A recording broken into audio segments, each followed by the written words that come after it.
Bienvenidos a Reavivados por su Palabra, el plan de estudio diario de la Palabra de Dios.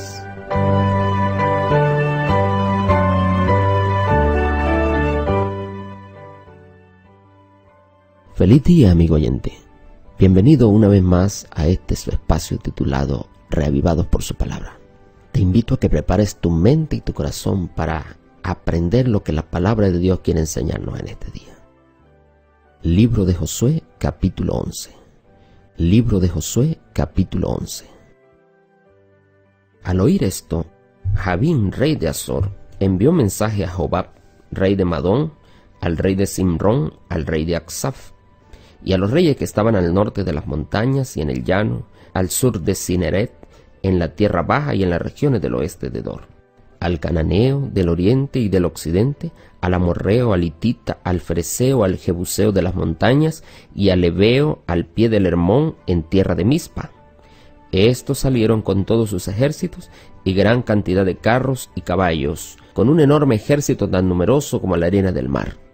Todos estos reyes unieron sus fuerzas y acamparon junto a las aguas del Merón para pelear contra Israel.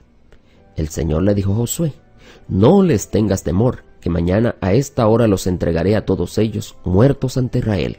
A sus caballos cortarás las patas y quemarás sus carros al fuego. Entonces Josué con toda la gente de guerra fue contra ellos y los atacó de repente junto a las aguas de Merón. Y el Señor los entregó en manos de Israel, quienes los derrotaron y siguieron hasta Sidón la Grande, hasta las aguas calientes y hasta el llano de Mizpa al oriente, y los hirieron sin dejar ninguno. Y Josué hizo con ellos como el Señor había mandado, cortó las patas de los caballos y quemó sus carros. A su regreso, Josué tomó a Azor e hirió a su rey a filo de espada. Azor había sido cabeza de todos esos reinos. Hirieron a filo de espada a todo cuanto había vivo en ella, sin dejar nada con vida, y a Azor le pusieron a fuego. Josué tomó también todas esas ciudades reales con sus reyes y los pasó a filo de espada. Los destruyó por completo como Moisés, siervo del Señor, lo había mandado. Pero Israel no quemó las ciudades que estaban en las colinas, excepto Azor, que Josué quemó. Y los israelitas tomaron para sí todos los despojos y el ganado de esas ciudades. Pero a todos los hombres pasaron a filo de espada hasta destruirlos, sin dejar a ninguno con vida. Como el Señor lo había mandado a Moisés su siervo, así Moisés lo mandó a Josué, y así Josué lo ejecutó sin quitar palabra de todo lo que había mandado a Moisés.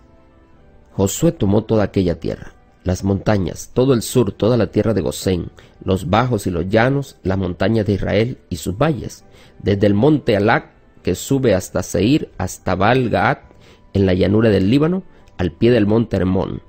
Tomó también a todos sus reyes y los hirió y los mató. Por mucho tiempo Josué tuvo guerra con estos reyes. No hubo ciudad que hiciese paz con Israel, salvo los heveos que habitaban en Gabaón. Todo lo tomaron en guerra, porque el mismo Señor endurecía el corazón de ellos para que resistiesen a Israel con guerra, para destruirlos sin misericordia y desarraigarlos como el Señor lo había mandado a Moisés. En ese mismo tiempo fue Josué y destruyó a los anaseos, los gigantes de la montaña de Hebrón, de Bir, Aná y de todas las montañas de Judá e Israel. Josué los destruyó a ellos y a sus ciudades. Ninguno de los anaseos quedó en la tierra de Israel. Solo quedaron algunos en Gaza, Gad y Asdod. Josué tomó toda la tierra conforme a lo que el Señor había dicho a Moisés, y la entregó a los israelitas en herencia, conforme al reparto de sus tribus, y la tierra reposó de la guerra. Los versículos que acabamos de leer, apreciado amigo, presentan una estructura muy parecida a la batalla de Gabaón. Ahora son los reyes del norte quienes han unido sus fuerzas para venir en contra de Israel. Pero una vez más Dios actúa y le da la seguridad a Josué que va a estar con él y con el pueblo de Israel. También le da algunas indicaciones que no le había dado antes. Notemos que en el versículo 6 le dice: a sus caballos cortará las patas. Otra versión dice: a sus caballos los desjarretarás. Y además quemarás sus carros al fuego. Y esta expresión o esta orden de Dios solamente ocurre dos veces en el Antiguo Testamento. Una ocurre con Josué y otra ocurre con David. Y la pregunta es, si un caballo es tan necesario para la batalla, ¿por qué Dios dice que deben cortarle las patas? ¿O por qué deben cortarle el tendón? ¿Por qué se debía inhabilitar? Me gusta lo que dice el comentario bíblico Mundo Hispano refiriéndose a este versículo y también a todo el libro de Josué. Nos dice, este libro no es un tratado sobre cómo alcanzar éxito en la guerra, sino es un libro para saborear de ella la presencia sobrenatural de Jehová en la lucha por alcanzar una promesa. Josué debía cumplir las órdenes de Jehová, demostrando con ello que este acto era en verdad muy significativo porque permitía eliminar cualquier posibilidad de autoconfianza entre la fuerza del pueblo de Dios. La costumbre de aquel tiempo era que los ejércitos victoriosos cortaban los tendones a aquellos caballos que eran utilizados para la guerra. Y Dios, usando el contexto en que vivían todos estos pueblos, Dios le dice al pueblo de Israel, deben cortar los tendones a los caballos. ¿Por qué? Porque Dios no deseaba que Israel confiara en caballos ni en carros. Hay un himno maravilloso que cantaba el pueblo de Israel en tiempo antiguo. Está en el libro de Salmo capítulo 20 y el versículo 7 dice, confían en carros y en caballos, mas nosotros confiamos en el Señor.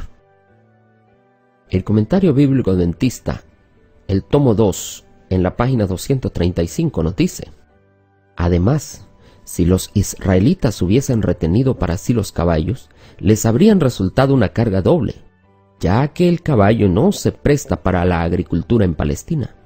Israel debía ser un pueblo agrícola y no comerciante.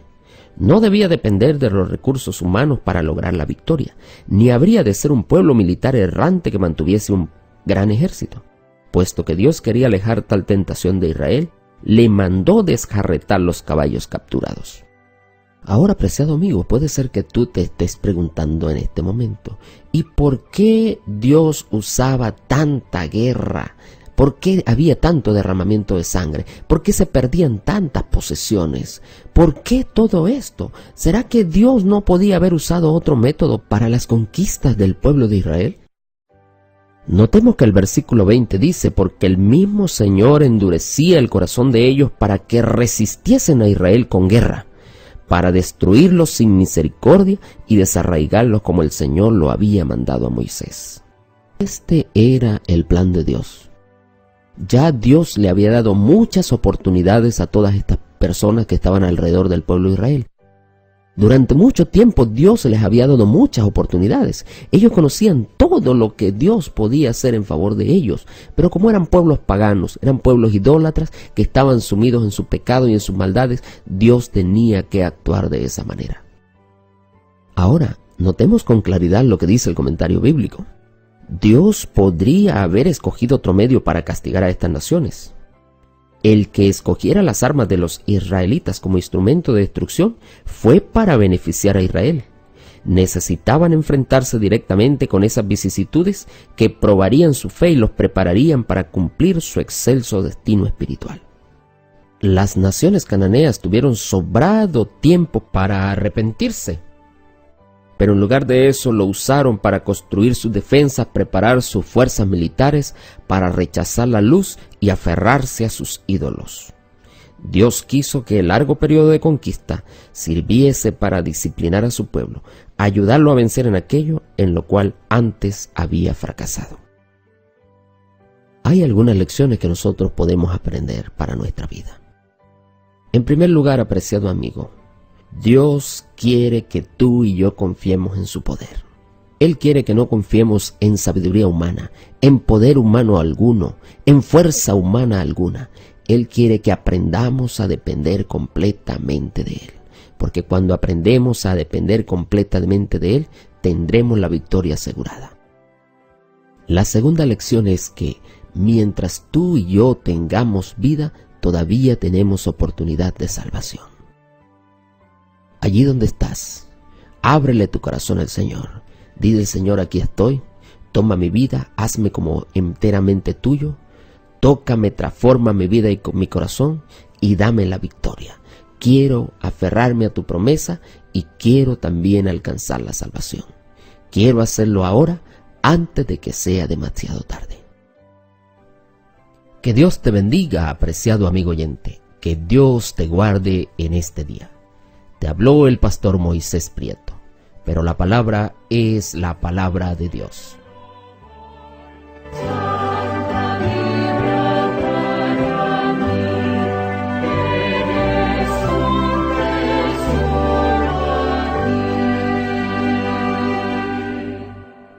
Únete al Plan de Estudio de la Biblia e invita a todos tus amigos.